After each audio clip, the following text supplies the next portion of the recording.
Good morning, Michael. Good morning, Jenny. Are you alive? Yeah, I'm alive. Luckily, I can take a bunch of vitamins and ivermectin and all the good stuff that you're not supposed to be taking. You just ruined our podcast. You said the I word. Yeah, well. Now we won't be able to be on anywhere. Now we're going to be blackballed and shadow banned and everything. Yes. Yeah, well, that's not okay. Well, I'm just glad to know that you're feeling better. Yeah. Because I was lonely on Wednesday. Well, I sure would. I needed to be on there. I missed that, but I was out of commission. You were definitely out of commission. I was definitely out of commission. All right. Well, I'm glad to know that you're back, and it makes me happy to have you on, but it also makes me happy to have our friend Janelle Shellum on this morning. Do you want to introduce her? Well, Janelle is one of my absolute favorite people of all time that I have had the absolute pleasure to get to know and become friends with here over the last couple of years. And I want to say just a couple things before we even bring Janelle on. First of all, I'm so happy that there are people like Janelle out there, because everyone needs to realize we are in a battle. We're in a fight for the minds of these kids right now. And it's not just, the reason is where their mind goes, that's where their heart ultimately goes. We need to protect their innocence and let them, be kids and not involve them in all this craziness that's going on in these schools. But I just hope people realize we are in a fight. There's good, there's evil, and evil's coming at us every single day. And if we don't fight back, if we don't do something, then they're just it's gonna rule, and we're gonna be in this place 10 times worse, just years down the road. We're in this place now because of we've allowed all this to happen, under our watch. I say that all the time. And I just love that someone like Janelle, who has taken it upon herself. And I want people to really realize the magnitude of what Janelle has done. And she did this all kind of behind closed doors. There wasn't a lot of fanfare. She was just a concerned mom, a Christian, conservative mother that was concerned. And Janelle's background is in education. And she took it upon herself to just blow this entire library book issue. And it was kind of along the same time when Rope was doing that on the actual library side. Well, Janelle was doing it in the classroom side. So she was reading every single book in every grade that was in the Edmond public schools, reading circles, or whatever was actual classroom curriculum. And she read every single book. If we had just an army of Janelle Shellums out there, this issue would be completely laid waste to a long time ago. So I can't praise Janelle enough. She is an absolutely fantastic person, fantastic role model. She is the epitome of what we need to have our parents be getting involved with in our school systems. And I just can't wait to have her on and just talk to her even more about it.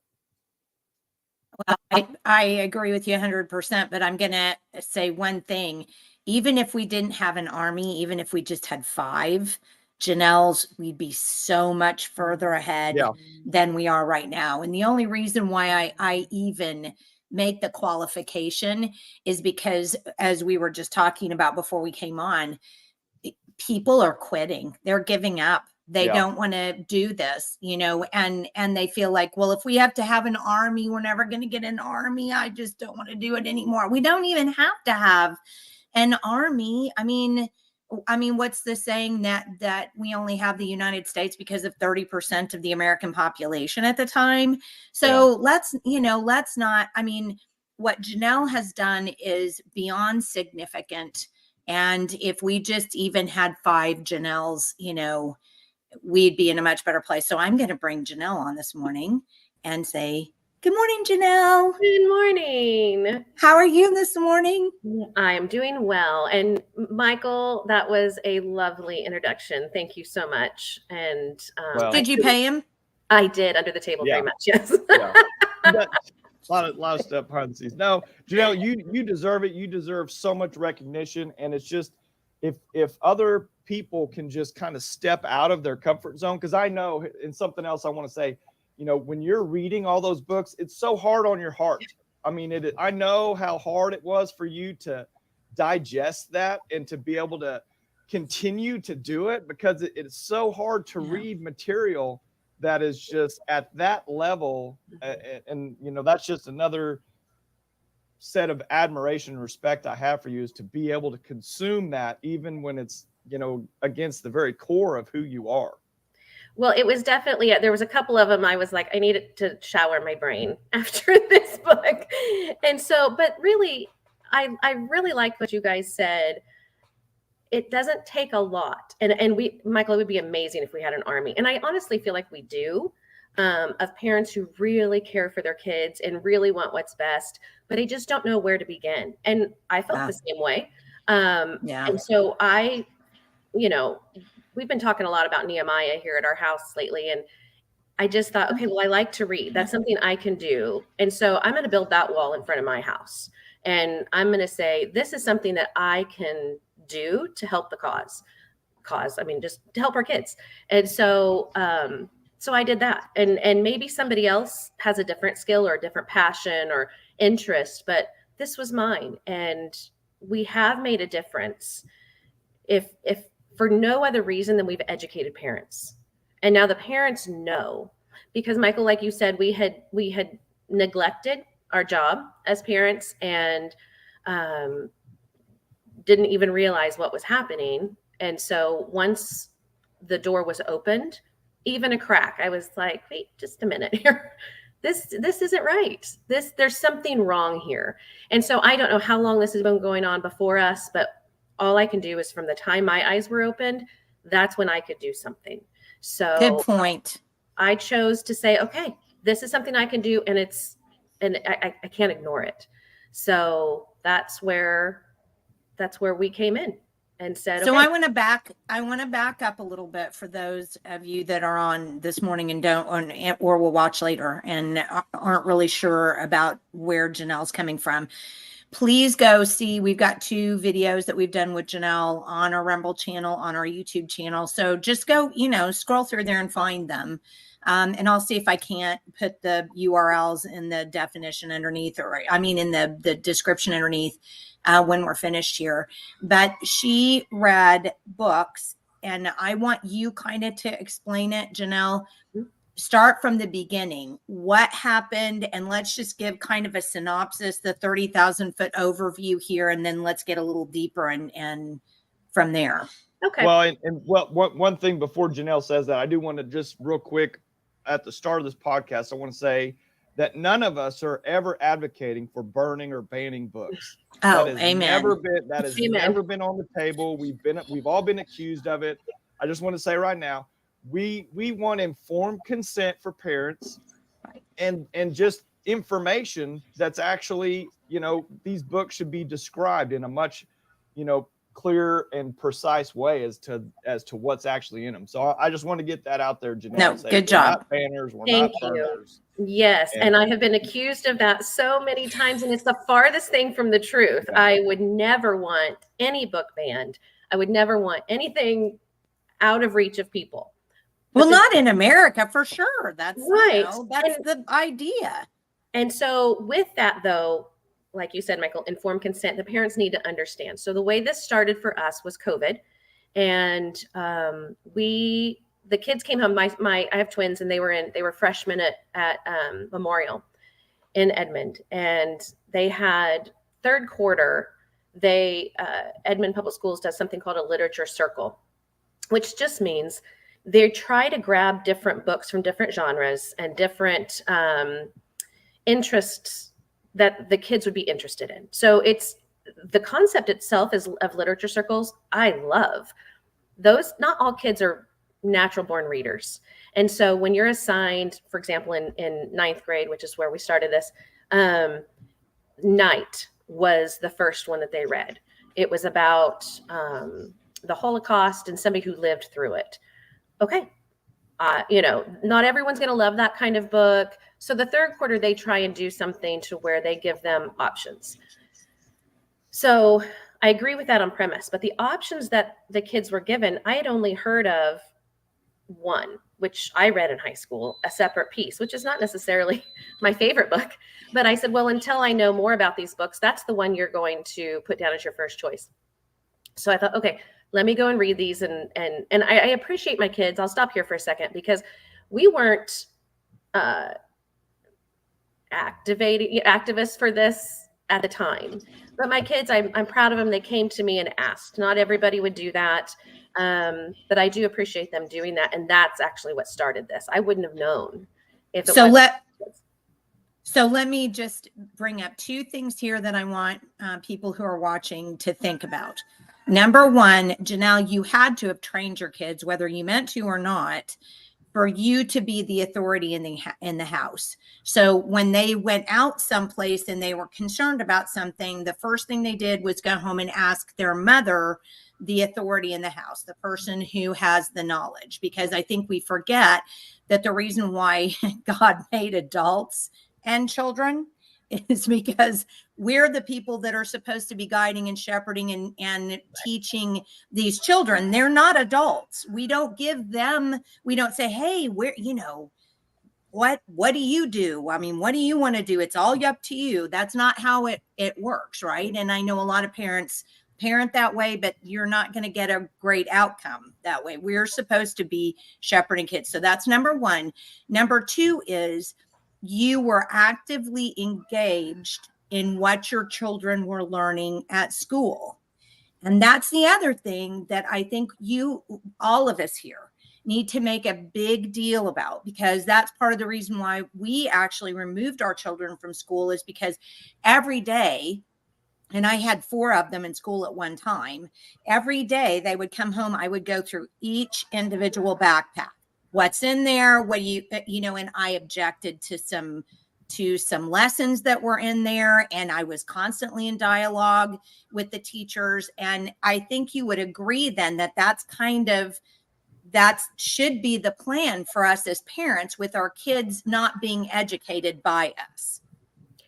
Absolutely. That is something I can absolutely agree with you on. The backpacks every day.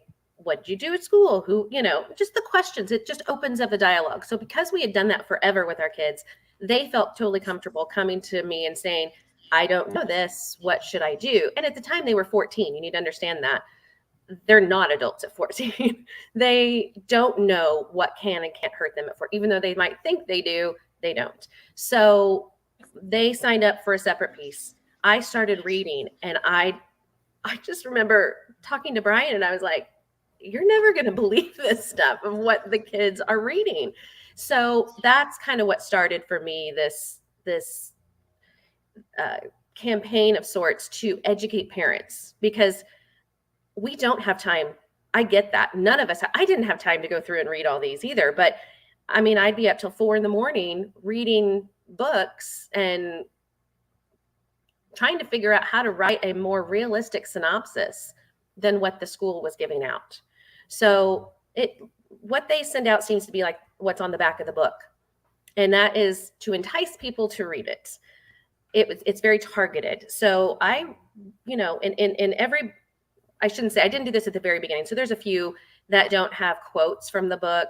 But as I got along, I thought, I really want the parents to see it in its own words. Don't just take my word for it. I want you to actually, so started doing that too. So it's every cuss word that's in the book, every topic, or at least I hope I may have missed a 2 or 3 along the way, but that's talked about in the book. And then a synopsis that I wrote personally.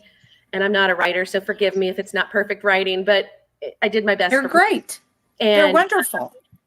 And then the quotes.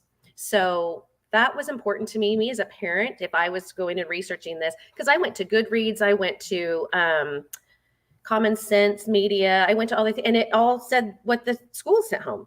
Okay, so back up, because I really want to hit that, Janelle. I really want to hit that point hard. Because even if I'm a parent and I go, okay, well, I'll go out to Goodreads and I'll see what the book says. And this is a parent who's checking up, right? Right. And so they go to Goodreads or they go to Amazon or they go to something and they read this description. And they go, oh, well, that's not so bad. Yeah. It's a bit unrealistic. And that was new to me. I didn't realize that after I'd read, the first one I read was Punching the Air. And I was a little shocked at the language in that book. So that I went back and reread what Common Sense Media had said and Goodreads. And there was another one now that my brain is not recalling at the second, but they didn't mention any of that. So I thought, okay, well then I'm going to do another one. And it just snowballed from there. So they all have the cuss words and the topics and then quotes and then a synopsis. So go ahead. Okay, so here's what I want you to do. I want you to tell me some of the things that were in the book and be as specific as you can without getting us thrown off the air, since Michael already started that. Give us some specific examples of how the synopsis of the book was completely different from what you read. So, for example, if people go to the website and it's Edmond, did you know, right? Mm-hmm. EdmondDidYouKnow.com. Mm-hmm. Okay, so EdmondDidYouKnow.com. If you go there and read the synopses of the books, so say give one. Let's do this. Let's find one book, and then talk about the differences between what you were reading out here and what the school sent home versus what was actually in the book. Uh-oh, did we lose Janelle? I think she might be frozen. You know what? Janelle is frozen in time. Yeah. She said her internet was acting up this morning, so that could be something. Well, she'll get back on. I'm sure she'll get back on in a minute. But I do want to make the point.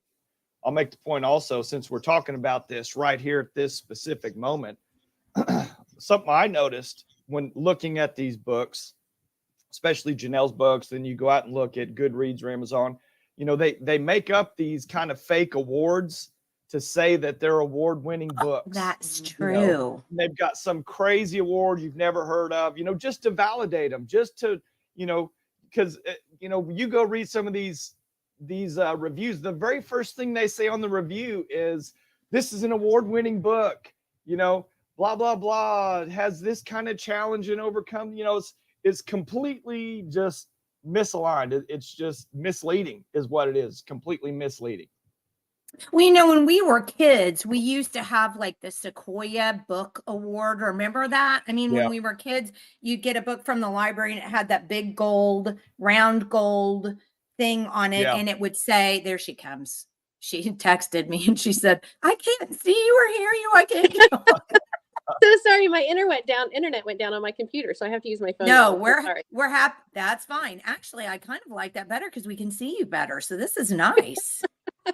Okay, so we were in the middle of something and we were just kind of filibustering until you got back on. We were in the middle of something, and that was, you were going to tell us some specific examples between what the book cover said, what the school said, and then what you found when you read it. Sure. So that year of freshman year for my kids, I read They Both Die in the End. And and that was one of the ones I was looking forward to reading because it sounded so adventurous. And it turns out it was the most picked book because it did sound so fun. The premise is a little different as far as you get a phone call at midnight and says, today's your last day on earth, basically. And so people want to go live out their best day. So it sounded adventurous. It told of all these different things that these two boys were doing. It really came down to the fact that they were bisexual. One was bisexual. They ended up turning, one of them decided he was gay during the book, and they were grinding and kissing. And I thought, okay, that wasn't mentioned anywhere on the synopsis that the school gave out. So when we confronted the district about it, they, sent out a warning, maybe, I guess, saying, hey, this does have a relationship between two people of the same sex. And I thought, okay, well, that doesn't really say that. I mean, my mom and we have a relationship, and we're Oh, two. that's true. So that doesn't seem to really say Too generic. Yeah. right. And I'm sure that was on purpose, but that's, so that's the kind of thing that we want parents to know and to understand, as well as kids, because at the time I was driving around with lots of kids in my car, and we talked about it, and they were like, oh, I picked the gay book or whatever, like that's not what they wanted to read. They just thought it sounded really adventurous and really fun. And so the kids were disappointed. All the ones I talked to, they were disappointed in the fact that this was in there. They didn't want that. So eventually the district did, well, they only sent out that, but they did allow the kids to choose again their books. And many Okay. didn't choose that book again. Okay. But the district letting the kids re-choose was not actually due to that book.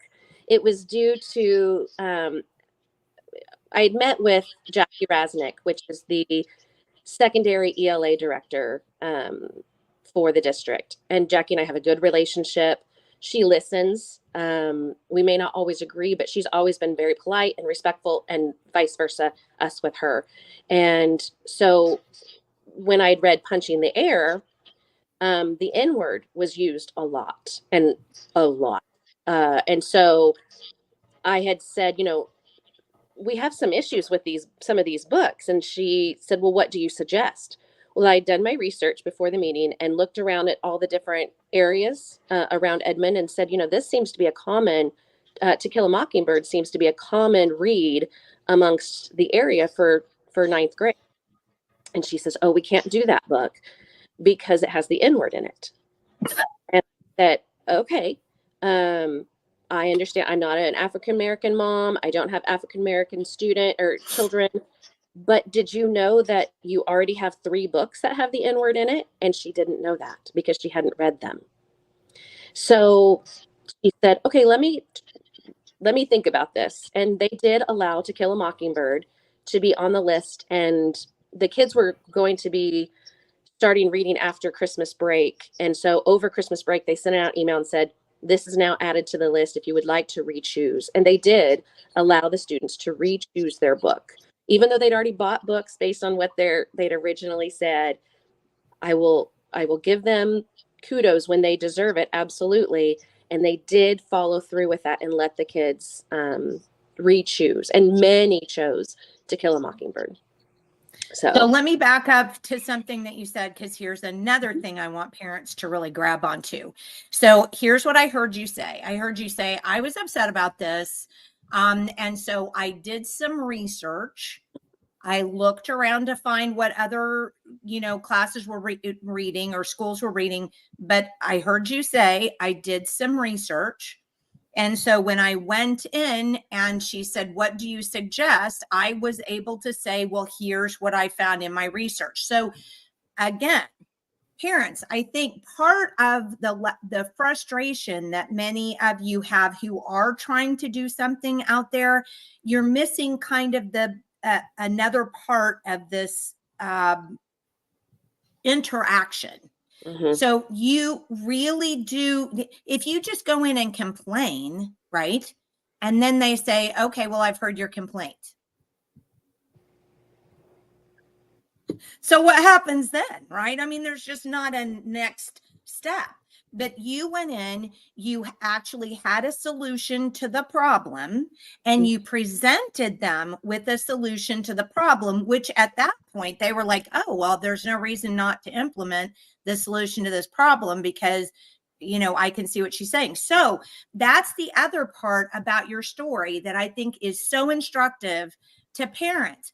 Yes, if you're upset, complain, but also before you go in, see if you can find some other parents in the same grade, that might be able to do some research on the topic. And so when you go in, don't just complain, have a solution to the problem, suggest a solution, and that will, I think, help a lot. I mean, would you agree? Do you think that that might be why you guys ended up getting someplace? Well, I think that is secondary to the fact that we were not rude, we were not Okay, disrespectful, good point too. we were Okay. not authoritative when we went in. We were just, hey, we're, because I did this with another mom, and we went in and we were respectful.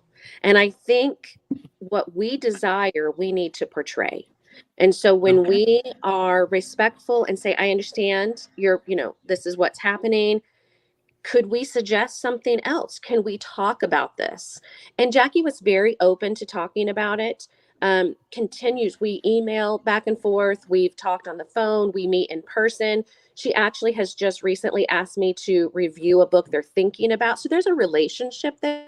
And that helps because it's difficult to make change or to suggest things if they don't want to talk to you. So I've never thrown Jackie under the bus publicly. And I honestly don't really see a point to, because she's never been anything except accepting to us and I don't want to say loyal, because she's obviously loyal to EPS, but listens and then does try. She can't always meet what we, I wouldn't say demands, but I would say just requests. She can't do that all the time, but I will say we have a good relationship. So I think that's first. And secondly is when we just go in and complain, they close the door. And so I do agree that we need Yeah. to come and say, I understand this is the reality of what this is right now, but is there an opportunity for us to change some things? Here's some things I've researched. Here's some things that I know in the area of Edmond or wherever it is that you're listening from. These are some things that have been done. Is that a possibility here? And if not, why? Yeah. And I, so I go ahead. well, no, go ahead, Janelle. No, you're fine. I'll chime in after. Well, Lisa made a comment, and I wanted you to kind of expand on this, as far as with my experience in this, and kind of from what I've seen, from what you've talked about. Some of these teachers, they didn't even know the content of some of these books. They were kind of pre-selected from a higher committee or organization or something like. So I want you to talk about that, but also on the parent side and on the child side, a list may have come home with my kids that said, okay, hey, here's 10 books, pick 5. And all it would literally just say, the title of the book, and pretty much that's it. So that's kind of how my initial experience in this, was. My daughter didn't know what these books were. I didn't know either. We'd go online, we'd see the review. Okay, yeah, that sounds good. Check that book.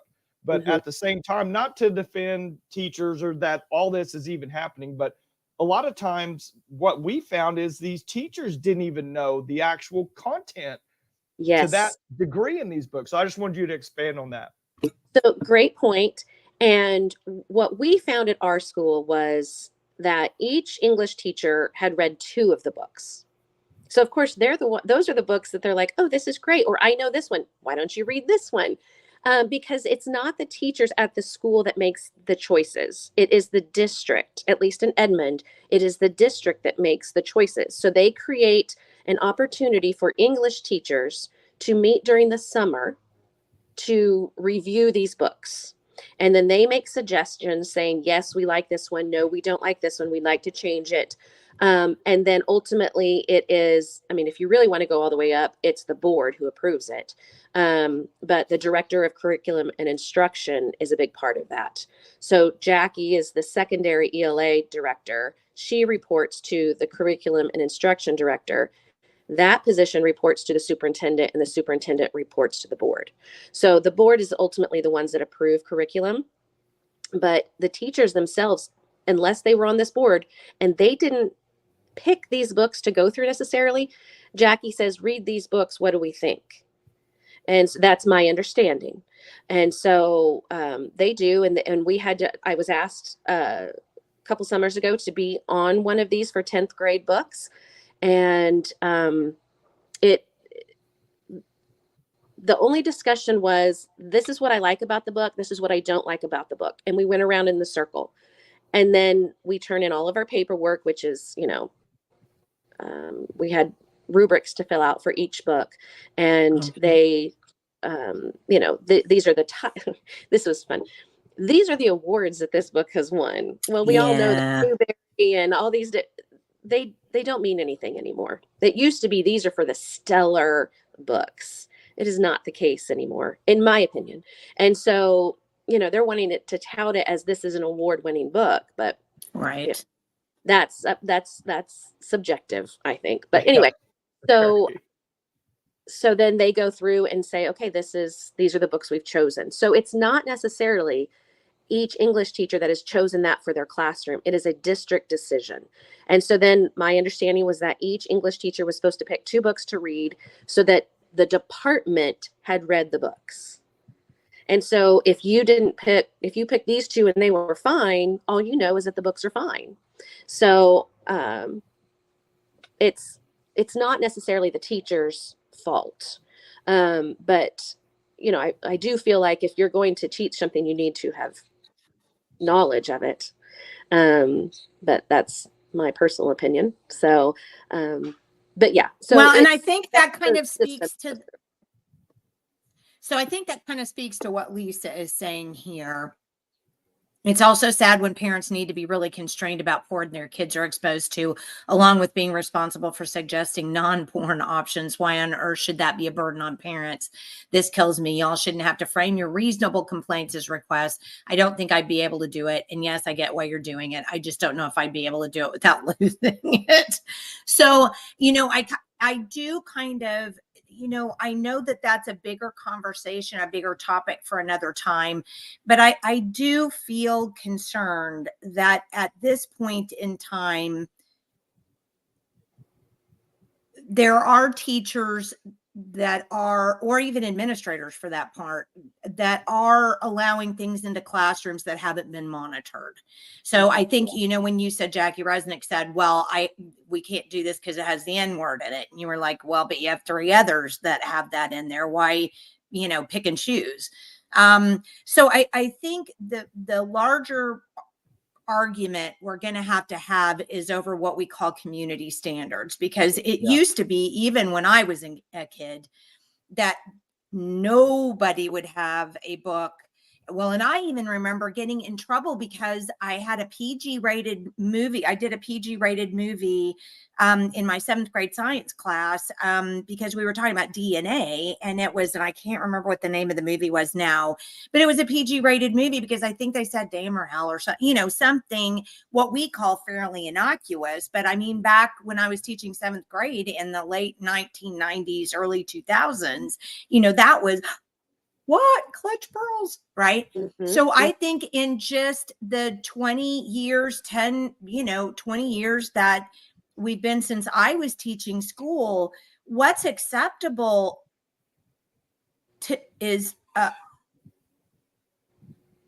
frustrates me, because I mean that you would even put these books that have all those cuss words on your reading list in the first place, that you would have sex between. And here's another thing, because Michael, you brought up the thing about we're not book burners or whatever, which is true. But here's the other thing that irritates me, because if you don't like a book that has some form of homosexual sex in it, then you're a homophobe. I'm not a homophobe. I don't care what you do. I'm a Christian. I will counsel you to do something different, but I don't care what you do. I don't have charge of you. I don't run your life. You do what you want. You do you. I have a different standard for my life, but I also have that standard for my children. And so therefore you can't expose my kids to something that's out of our family standard. And then expect me to just stand there and go, well, that's all okay. We'll deal with it at home. That's not right. And the crazy thing about it is, and I don't know, you all, put me back on on the road to reason here, but it seems to me that innocuous books that don't have any sex in them at all, books that don't have any cuss words in them at all, books that don't have, there are those books. My gosh, we read them when we were kids. Where the Red Fern Grows, Old Yeller. I could just go on and on and on. And all the classic books don't have that smut in it. So why is it that somehow this is all acceptable now, and we should even be saying that some child, you know, that this is acceptable? I mean, I don't know. I'm sorry. I'm done with rant. Well, I could chime in here real quick before Janelle does. You know, something that I want to make very obvious is books carry a sense of authority to them, you know, and they've been purposefully, you know, used as this instrument to introduce this type of, you know, more, I just call it basic. It's moral decay. You know, this is the desensitization of our moral values and everything else. And what happens is just over time, and here's an argument that I've just had 1,000 times with people. I mean, I had hour-long phone calls with parents, you know, over this issue in the past, and they're like, well, they get the exact same stuff on their internet, on phone, online, on the. All I say is, listen, I expect the school to have a higher standard.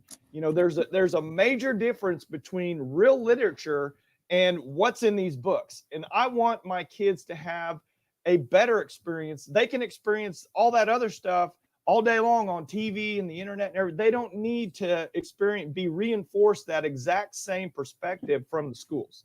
I'll let Janelle chime in on that.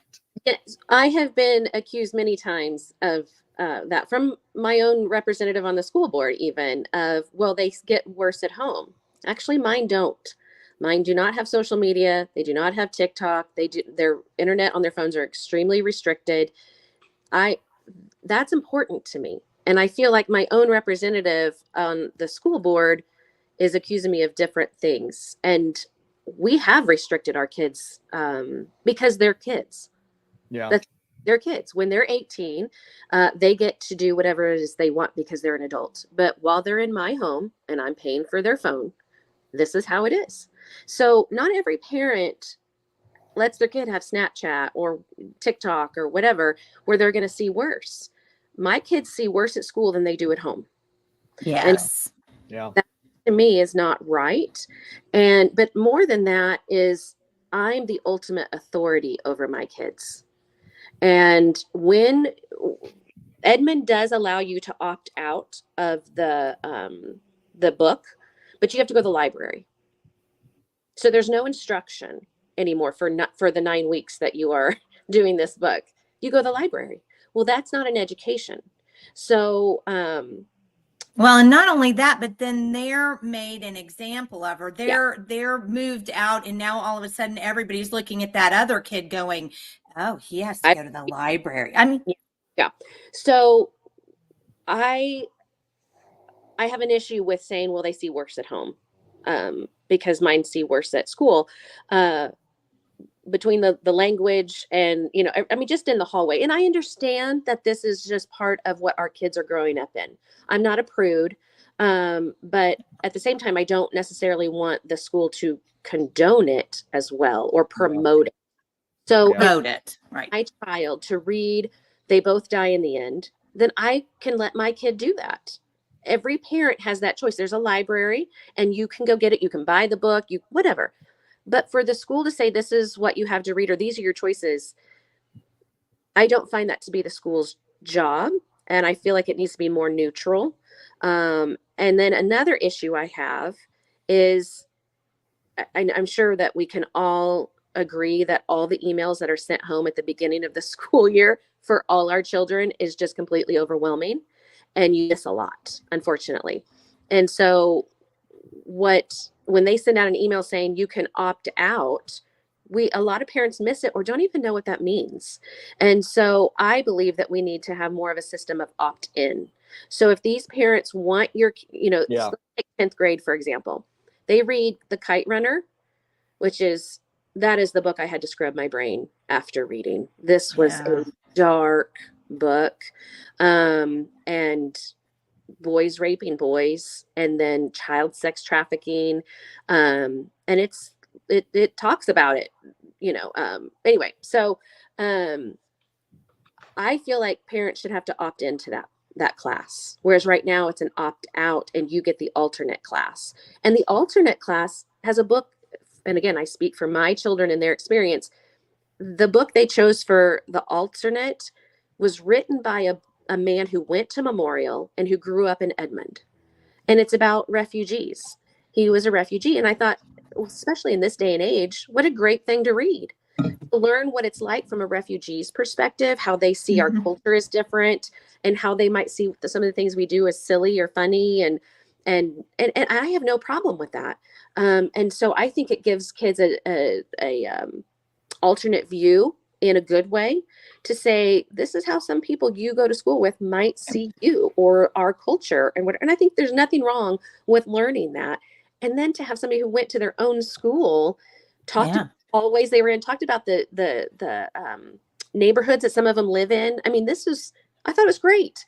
And that's the alternate book. So, and when we first started this, I was told that only 2 or 3 parents ever want the alternate class.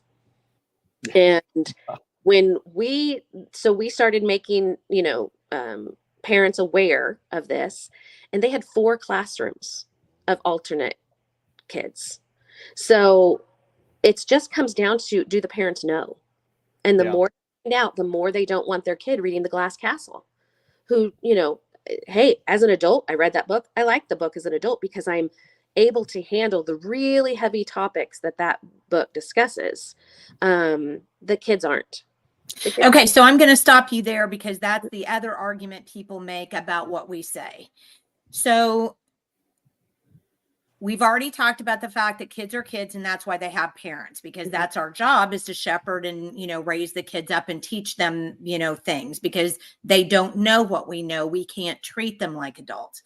So it's not, people like to say, well, you just don't like, you're prudes, or like you said. It's not that. These are not developmentally appropriate books.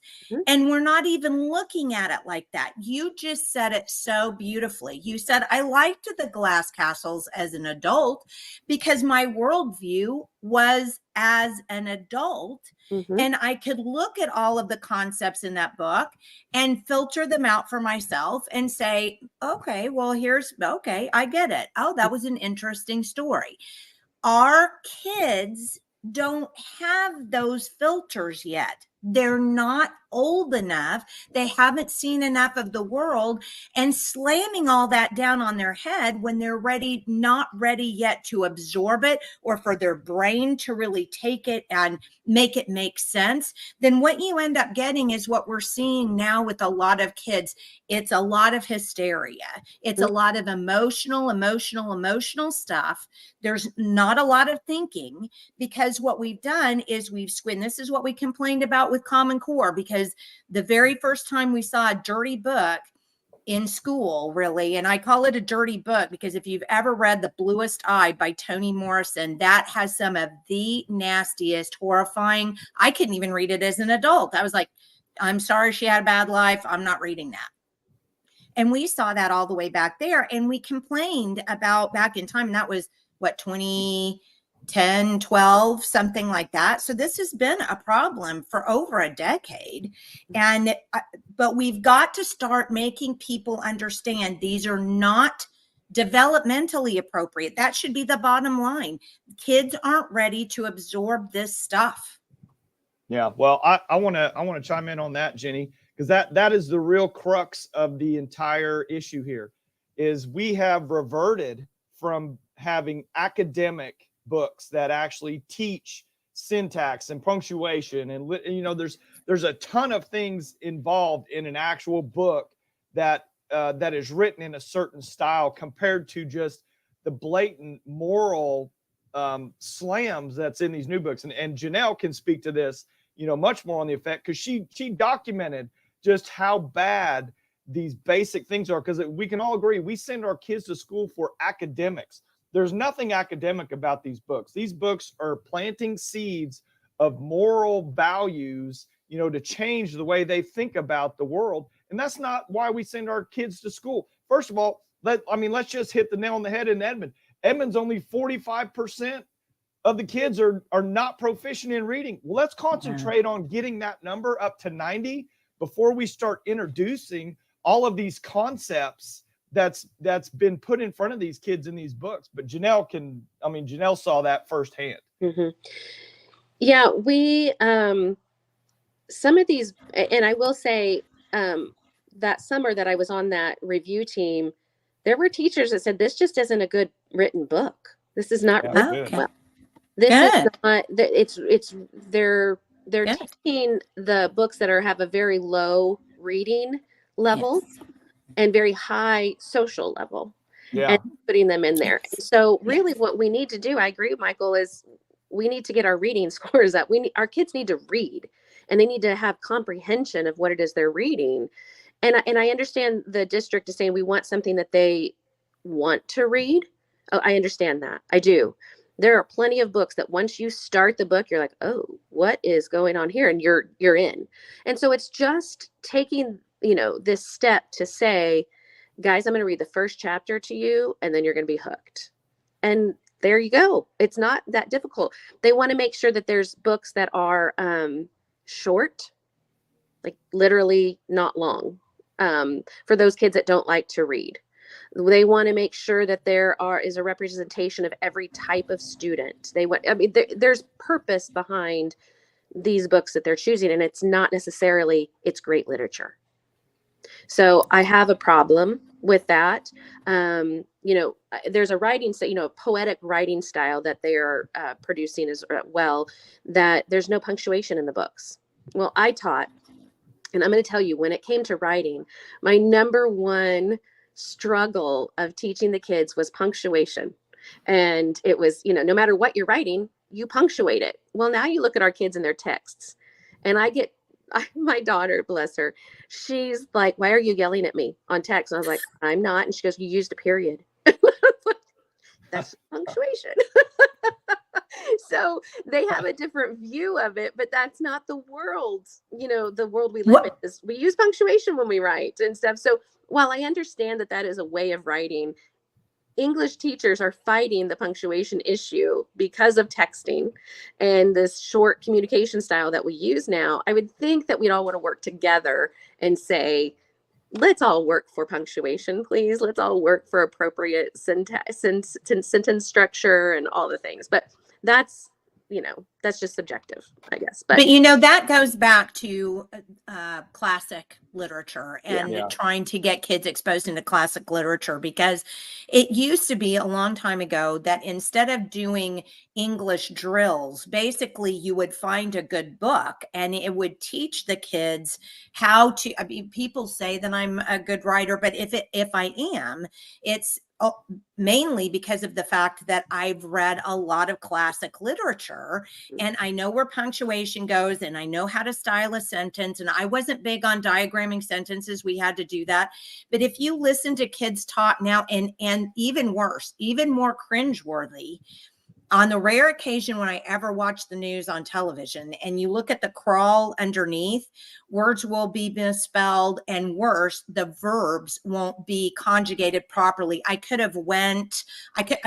you just think, where are we? And goes back to what you were saying, Janelle, about the fact that they want to find these very low level books. Heaven forbid a child should use that dumb phone to look up a word. Mm-hmm. Heaven forbid, we don't want to do that. We just want them to be able to hear what all of their other friends are saying. We've got to challenge kids with really good literature, words that they have to look up. That's how you gain a vocabulary. That's how you get syntax. That's how you get spelling. That's how you get all of these things, sentence structure. So, which syntax? So never mind. But the point, you make an excellent point, and I just wanted to draw that out because that's part of the reason I think, when people will say, you know, we'll look at homeschooling kids scores. So many homeschoolers and so many homeschooling programs are based on that classic literature. And I think if you see anything, then that's why you see that, is because classic literature really does teach spelling, punctuation, grammar, syntax, all of that kind of stuff.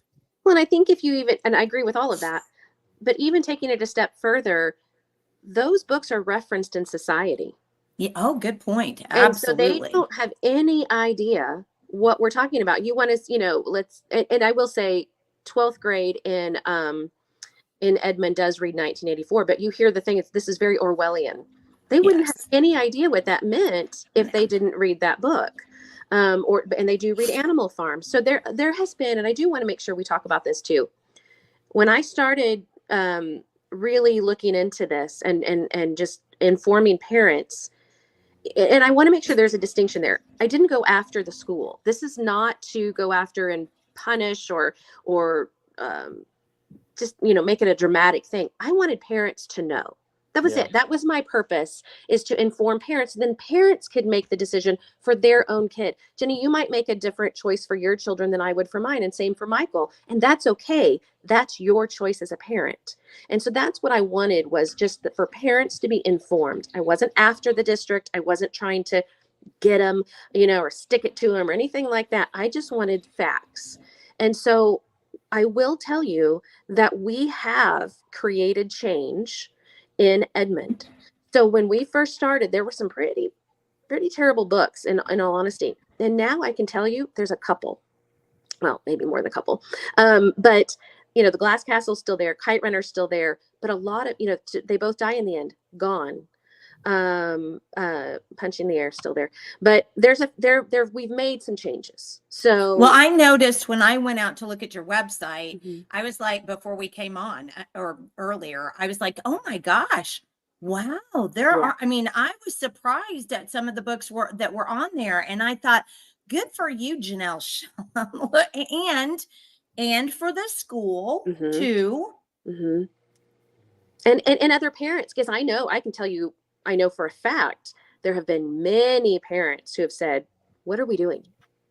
What is this? Yeah. And so I really feel like if other parents, it can't just be one, but if other parents had spoken, you know, that spoke up, that made the district go, okay, maybe we don't really need to push this so hard. Maybe, just maybe, we can find some common ground. And so I do feel like that has happened. I think there's more to be done, but I do want to make sure that people know it can change. We can make a difference to say this works, and to not go in with, you know, your guns drawn and you're ready for battle. Let's just have a conversation. Just a conversation, and help me get to know the reasoning, the why behind the things. And then we can go, okay, but is that really necessary? Is that really the point of school? You know, or do we want them to learn basics? And then at home, we teach the social side of things, you know, and I think it's been effective. I'm not going to say it's been perfect, but I think it has been effective. Well, and to be informed and to provide solutions when you Mhm. go in. Mm-hmm. Yeah. Yeah. Well, and I want to attest to Janelle's kind of level-headedness to this, and actual just kind of her objectiveness to this entire situation. There were multiple times where Janelle and I would have a conversation back when I was running for school board.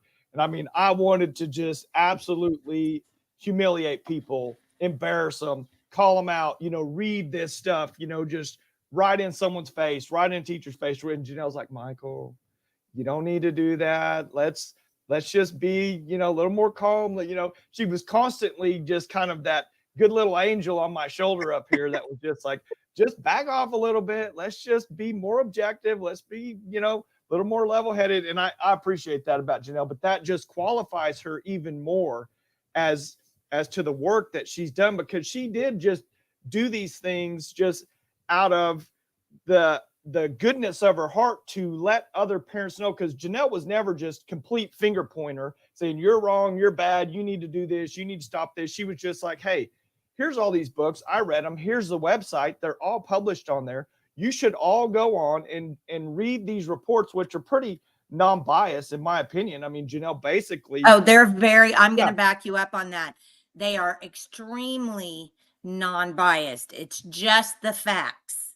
Yeah, I mean, she literally just lists all the curse words, then she gives some quotes from a book, and then she just lists after that a couple topics of, you know, whether this book is, you know, sexually charged or has a lot of violence or insinuates, you know, one thing or another, and that's really it. There's no opinion or editorializing any of this in any way. So I mean, I can't thank Janelle enough. I mean, the job that she did. I mean, she's opened so many eyes, but you know, behind the scenes, you know, she has done, you know, miracle work, I think, to stop, you know, the progress of these things, you know, coming into our district at least. Well, it's definitely a group effort. Parents all around the city have united and said, this is enough. And so none of us have time. I didn't have time to do this. But like I said, at what point, I mean, how, you know, going back to Nehemiah, if you had to build a wall in front of your house to protect it, if that was your part of your charge, was to say, you build this part of the wall, how high would you build that to protect your kids? How deep would you build that wall to protect your kids? So at what point, what won't we do for our kids? I was willing to stay up till 4 a.m. for many nights trying to get all this information out as quickly as possible so parents could make that's what I was willing to do for my kids. And we all have to sacrifice, and we all have to say it's worth it in the end. We just need to do it. So I would just say for parents, do what you can. Take charge of what you can take charge of.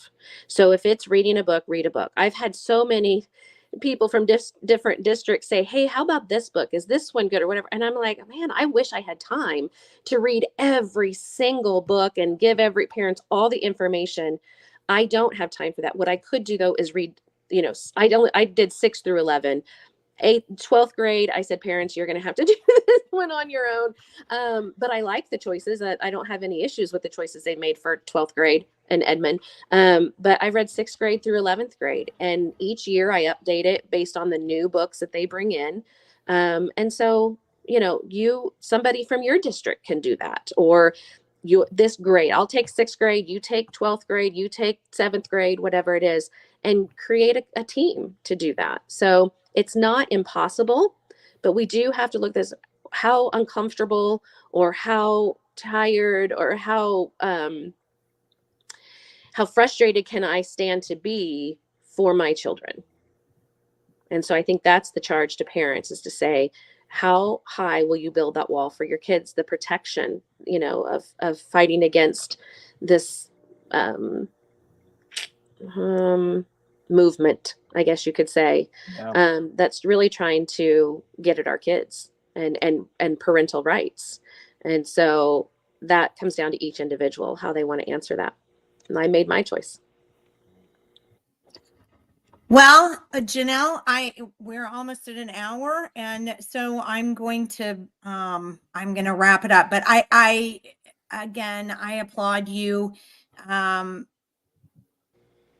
know, giving you a virtual hug. Because I was going to talk about this with Michael, you know, after we say goodbye for this morning, but there is if we are Christians, there is a way that we deal with other people, and oftentimes screaming and pointing fingers doesn't quite do the trick. So, you know, I think you are an absolute example of a Christ-like way to, you know, make that happen. You didn't do that out in front of other people. You know, you took care of it all, you know, the way you could in front of other people, the people that could make the changes. So I don't know what to tell you, Janelle, but I just think you have to, if there was an award for Mother of the Year that I could give out, it would go to Janelle Shellum. Yeah, you're very kind. That. You're very kind. There's lots of people though that have made change happen. So, and I do want to make this last point. So many people, it's hard for people to decide to do what you did. And having a leader is really important, and God probably put it on your heart that you were a leader in this way. And it is important. I mean, sometimes you look around and you say, well, I seem to be the only one here who has a problem. Well, that's the point where you step out in faith and, you try to start rectifying that situation and talking to other people and other parents. So leadership is important, Janelle, and you've clearly been a leader here. And, oftentimes that's what things require, is that first leader, that first person to step out in faith and get that job done. So I'm sorry, but I do think that's important. Well, I appreciate you guys having me on today. I really do. Well, thank you so much for being with us. And thank you so much again for all that you do. And we'll just keep in touch. And then, if there's anything even better or anything else that comes up, please stay in touch and let's, bring that to the attention of parents. Absolutely. Thanks, Jenny. Thanks, Michael. All right. Thank you guys. Have a great weekend, Janelle. Janelle. So that was another wonderful interview with her. And so I think in recap, so let's recap. Janelle did make a difference. Oh yeah. She did not make it. So Edmond Public Schools, if you go out and you look at the website, edmonddidyouknow.com, you can look at what Janelle has done. And you can see that the number of books that are on the reading list that have, what we would consider objectionable material are getting smaller, and the better books are gaining in number. So she has been effective. So when you look at things and you think, oh my gosh, everything is so out of control, I can't do anything. There's nothing I can do. I'm just one person. I get it. I do. But sometimes you're the person that needs to put your foot out there and take leadership. And then, other people can step in. I mean, there is a psychological profile of people, and that oftentimes a lot of people want to be behind somebody. They don't want to take that first step out there, and they'll help you, but they're not going to be the first person out there. So, well, and if you're thinking it, other people are thinking it. You just have to go do it. Someone has to start. Someone has to start. It's just like every invention, every idea, the guy that usually starts it, is never even heard of. And then, 3 or 4, versions later, you got some multi-billionaire that's made a ton of money off of this deal, one way or another, to put it in finance terms. But what I want to say is, Jenny, I think people forget, there's been such a disassociation between public education and our rights and responsibilities as parents. Okay. We pay for those schools. That's our money. This is the only thing I've ever seen to where you're paying thousands of dollars in tax, or, whatever it is, however much you're paying. They're taking your money and they're providing these services, and you're completely removed from that entire process. In fact, you don't even care. I mean, I don't know how many people, if this was an actual financial instrument, they would go to jail because there's no accountability in that process in any way. But I want to remind people that that's your money in those schools. You need to be concerned about what your money is buying, where it's going, what you're doing, what you're getting for it. Are you getting academic, kids that are going to contribute to our society and going to make our lives better in the future? Or are you getting just complete filth? I mean, I'll say it. I don't have a problem. These books are a weapon, period. They're made to make these kids dumber. They're made to put, plant seeds in their heads that's going to absolutely just destroy their moral compass, their family values, the nuclear family, just the entire, it's a product of Marxism. I mean, if we want to keep going into the actual, purpose of it, it's a way of control. It's just another system of control, because when these kids can actually read something that's a little more difficult to read than something that doesn't have punctuation and is not just socially derived, how are they ever going to read a document like our founding documents? How are they ever going to read something like the Bible? They're going to open the Bible. They're going to read about 3 or 4 sentences. They're going to be like, what the heck does this even say? I don't even understand what's going on here. And they're going to close it, and they're never going to look at it again. Same thing with our other documents of the founding of this country. It's done on purpose so that people will not, be as apt to go read what we need to be reading. Well, we're going to be doing a special interview with a teacher this afternoon that is going to go up on our Patreon account. So if you're a Patreon member, please make sure that you tune in to check your Patreon account, our Patreon account. But I think the thing that I want to double down on with what you just said, we know that this is an attack, and you can say whatever you want. I don't really care at this point. We know that it's an attack for this reason. These books that have alternate, and I'm going to use the term alternate sexual lifestyles, because if you can't come together to create a baby, which increases the population, which creates a society, then you're on an alternate route, because the route to society is a mom and a dad who can create a baby naturally. That's it. So it is an alternate lifestyle. Again, I'll say it again. I don't care if you have that lifestyle. Don't make me like it. Don't push it on my kids. Don't make me have to see it in every commercial and every television thing. Because the more you push it on me, the more I'm sick of it. Yeah. Okay. The more I want to push back, the more you push it on me. So I don't care, again, if you have an alternate lifestyle, but it is an alternate lifestyle. The place to enlighten kids about an alternate lifestyle is not a taxpayer paid school. It's not. Again, I'm going to show you this from the Wednesday program. Grade 8 mathematics, only 16% of Oklahoma students are above proficient in mathematics. But yet you want to make sure that a middle school kid can bring home a book from the library about 2 boys in a relationship. Yeah. I cry foul on that. That's completely wrong. And what you're doing is you're not only dumbing down the child by giving them because like Janelle said, these books are See Spot Run, but it's more like See Bob Kiss Dave.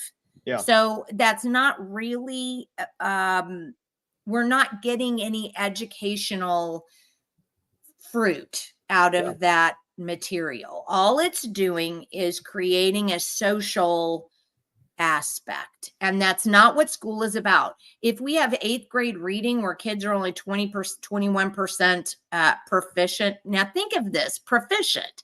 So that means I can't even read the Bible or the founding documents, right? So only 21% of all kids could read in Oklahoma could read the founding documents or the Bible. Think about it like that. Really not good at all. Well, and yet we want to foist on them these books. Yeah. And just to exponentially multiply that, Jenny, I guarantee you, if we actually deep dove on the proficiencies, those proficiencies have been getting lower every single year, over the last 20, 30 years. I guarantee you that an 8th grade kid from 1950 would read completely different than even an at or above 8th grade kid in today's time. Well, I think I actually have I think I might actually have a couple of slides on there that I could bring in that would actually show that. Yeah. I mean, here it is. Let's just, there you go. Let's just call it out. Oh, well, no, this is staff. This is staff. So what we've seen is this exponential increase in staff up to 88% increase from 2000. So that's just 20 years. We've seen an 88 for almost 100% increase in school staff. So Yeah. where is the money going? Is it going Yeah. to the kids or is it going to staff? Well, Yeah, clearly, it's not going to the kids. And you because know, look at this. Look at this. How much money has been going to the kids? This is the blue line. Look at the blue line. Okay. No. No. say not I'm much. sure I can find more slides that I could put up for today. Well, when you think about the reading and the quality of these books, Right. you know, if you had a book that was challenging, you know, a challenging piece of literature that you're literally reading a couple sentences, then you have to go look a word up to even see what it means or see what the context of that sentence even means. You know, in a short amount of time, you're creating those critical thinking skills and those connections in your brain that make you read and analyze and be able to think. You know, now when you have just these socially derived books that are basically just words re-impacting what you're seeing socially, there is no thought process there. There's no critical thinking. There's no expanding you're not expanding your brain. All you're doing is I forgot I had these sitting right here. oh geez. Okay, so this is from this is a book you need to have. This is a math book. Oh yeah, oh, this is bad. This is a math book from 1920. Hold on, I gotta find the I think it may be 1920, but it might be before that. This was, I think, my grandpa's book. I found it in my grandpa's things. This is what a book. Oh my goodness. Are you ready for this? This is a test. Ray's Practical Arithmetic. That's the name of this book. All right, here's their test. Number 4, how many yards of calico at 8 cents a yard can be bought for $2.80? Hey, there you go. Hold on. Make an equal division of $57.50 among 8 persons. How many kids could actually understand the nature of that question, let they probably couldn't. alone how to do what they're asking? Yeah, But they couldn't even understand the nature of the question. I bought 755 bushels of apples for $328.42. What did they cost a bushel? Yeah. Well, that's it. You know, they don't want you to be able to think critically about, you know, your surroundings. If you're just if everything is just social, you know, then whenever they want to change the wind of social through social media and TV and everything else, guess what? They've got complete control. Well, and I was going to even see if this is the Modern Speller from 1918. So this is McGuffey's. I think this is a McGuffey's. Book 1. So this would be elementary school students. Book 1, 1918. Okay. So 3rd year, first half. So this is for 3rd graders. Are you ready? Forget, milkman, woodwork, bullfrog, boatman, drowned. How many 4th graders can spell those today? None. Well, that's it. You know, that's the degradation of the academic system is going to lead to the loss of this country. And I'll say it like I've always said it. We're only in this position because we've allowed all this to go on all this time. Yeah. I mean, there's no question about it. But again, I do think it's super, you know, we live in a world where today, where the whole idea of Marxism is to create division, because if you create division, then you can't have a united population that would fight back against a takeover, right? Yeah. So you have to have people on drugs, you have to have people fighting each other, you have to have, you know, instability in the markets, you have to have all of these things cause people to become paranoid. Think about the whole thing with the cell phones and the, you know, I mean, we're all so paranoid today. And so we don't trust anybody. And so we stand on either side of the street and we just yell at each other, even though we probably would. I look what's happening in the Republican Party in Oklahoma today. It's just nonsense. I mean, we're just fighting each other. Well, I know better than you. Well, I know better than you. Well, there are principles. Stick to the principles and get along on the principles. But we don't want to do that because it's all about us anymore. And we'll keep our Bible tightly under our arm while we're screaming at the Christian next to us that they don't know what they're talking about. And I mean, it's awful. And it's not going to get any better until people realize that they can behave nicely to one another and get along and manage to still uphold their ideals. Look at what Janelle did. Yep. Did she uphold her ideals? Yep. She did. She did. Did the school finally come around? Yes, they Yep. did. She made a difference. So instead of standing there screaming at people, she actually got something accomplished. So, you know, I just can't underscore that enough on this podcast, is that, oh gosh, they're winning every time we as Christians yell at one another and, you know, can't seem to get along. And there are still in Oklahoma more Christians than there are, you know, anything else. And, you know, whether anybody else wants to be one or not, if we say we are one, let's at least try to portray that and get along with our fellow man and woman. And judge people for who they are and not what they look like.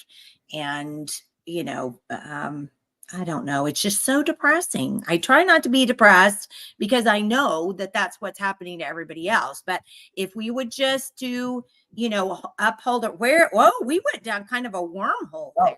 What I want to show is that this is the flag I fly at my house. Yeah. This is the join or die flag that was I have one too. illustrated by Ben Franklin, you know, back in the early days, saying, you know, if we don't all come together, then this place isn't going to happen. You know, and I feel 100%. I get people stop me all the time. He's like, what does that flag mean, or this or that? I'm like, you know, what do you think it means before anything? But ultimately, you know, go ahead and click this out of here. Oh, you want me to click it out? No, I clicked it, but it's not going out. Anyway, that is the epitome kind of what you're saying. You know, Marxism is basically an instrument of just complete divisiveness. That's what it does. And then, and you know, together we've created this country because a lot of different people came together. It was the melting pot. This was the greatest place of innovation and probably education up to a certain point that the world has ever seen. And now it's being completely ripped apart, you know, through Marxist tenets. You know, what's so funny is just the tenet in Marxism that talks all about sex, you know, and homosexuality and all that. So, I mean, that's a tenet of Marxism. It's been installed, you know, on purpose to destroy. So, I mean, it has been, because and I think about, you know, back to 20 years when I was teaching, you know, there have always been people in society who have, you know, felt they wanted to have a different lifestyle. Again, I don't care what you do. I just don't. Now, you can't do like the drag queen principle and say, you know, I'm going to have this alternative lifestyle, but I'm going to be around kids all day. I'm sorry, I draw the line there. That's not okay. If you want to do that on your time, don't work around kids. yeah. Find another job to do and then do it on your own time. That's cool. That's what you do. And as a matter of fact, I remember when I was a kid, we used to have it. I mean, it used to be kind of a fascination with kids in in my, in kind of my age group, there were some bars down on, near Pennsylvania, and people were like, oh, you got to come, they do drag shows there. Okay, well, I mean, I think I even went to one of them once when I was a kid, because other people were going or something. But the point of the matter is, so what? So this happens. But what's happened now is we've divided, because it is, the division is a Marxist tenet. What we've done is we've divided people into groups so that we can elevate this group above this group and give this group something that we're not going to give this group. And the reason why we do that is because then this group gets mad at this group, and now suddenly these groups are just fighting at each other all the time. But the whole idea behind the United States was, like you said, a melting pot. It didn't matter if you came from India. It didn't matter if you came from China. It didn't matter if you came from wherever, Ireland for me. Then we all came together under the one flag, under the one idea that we would have a country where we, all worked together. And that was the thing about it. So it's the idea of not teaching kids history, real history, and not teaching kids civics, the understanding of government, is again another Marxist thing. Because as we've said before, why did we create the podcast this year? My people perish for lack of knowledge. So if you know, if you're informed, then you're way ahead above everybody else. And as Janelle pointed out too, to call back to our interview with Janelle, as Janelle pointed out, she did some research on what was going on with the books. And when she went in, she said, hey, here's what I found out. What about this? She provided an alternative. She didn't just go complain. So I don't know. There were just wonderful things I thought about this particular interview, and wonderful things about what Janelle's done. And I hope more parents see the ability and see what she did, see the outcome for Janelle. A single mom took it upon herself and read those books and just started informing by herself. And now, she's changed actual curriculum in the school district. All right. So, Michael, do you have anything else for today? No, that's it. If I get going, we'll be talking for another 30 minutes. Between the two of us and our rants, we could go on possibly a day. Yeah. My son told me, he goes, my 12-year-old told me, he goes, hey, if you want some views, you need to start really going on like Alex Jones tirades. I was like, I don't think anybody wants to see me do that. He goes, you at least need to start screaming a little bit and change your voice. Well, you can practice before we get off of here. Maybe we'll see if we get, 4 or 5 more people. Yeah, there we go. All right. So we have Reed Downey on next Wednesday. Is that correct? Yeah.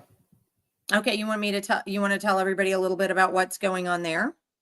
Yeah. Reed runs School Boards for Kids, and he has also been kind of one of the guys in the major fight to change the school board elections, to get them into the regular election cycle and not have them in these February timeframes when no one goes out to vote. And that's how, ultimately, like Janelle said with the books, the school boards are ultimately responsible. They have the last say so, the last vote on these books. And they have no idea, because they're all just, pawns of the system. They've been all hand selected or put in there on purpose because they don't have a backbone. They're not going to stand up. They're not going to represent the parents, So Reed has been just completely intent on figuring out how to change that. And he's also got a website, School Boards for Kids, trying to help educate school board members in one way or another, or get them resources to do a better job. So I have a lot of respect and admiration for Reed, so I'm excited to have him on next week. Good. Well, and I can tell you for a fact, because I've known Reed since probably 2010 or something myself. He's one of those people that's kind of like Janelle. He just kind of silently works in the background, Yeah. and he has gotten quite a bit done. So Yeah. it will be nice to have him on. And then on Friday, are we going to talk finances on Friday? What are we going to do on Friday? We can talk a little Or bit. news. I do want to, let's do, we can hit on just some top level finance stuff, kind of what's going on with our money and all this Fed talks and interest rates and all this stuff. And then we'll just talk about the news also all together. Okay. Well, there's sadly no shortage of things to talk about in the news, because I have, here's one that I saved this tab. Is Ryan Walter's support for libs of TikTok affecting Oklahoma schools? Well, So we may not agree with everything Ryan does, but that's how, the world works. But that dude is under some major attack, on every avenue. It's stupidity. It's just stupid stuff. I mean, they literally, I think, go to the dumpster and dig up his. It's just the dumbest stuff, and it's worth really seriously bringing up and just laughing about, because I don't want to give these people quarter. These people who just fight him tooth and nail over reasonable things that he's doing, that he should be doing as superintendent, are stupid. So it's just worth a laugh. All right. Well, again, it was very good to be with you today. I enjoy always when you're on and we have a chance to talk back and forth. And we will see everybody next Wednesday. Oh, and if you're on Patreon, we'll see you on Patreon soon. So we'll let you know about that. So thanks for joining us. And don't forget,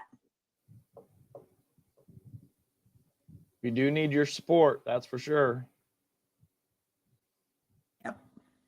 Thanks so much. And we'll see you next week. Bye-bye. Thanks.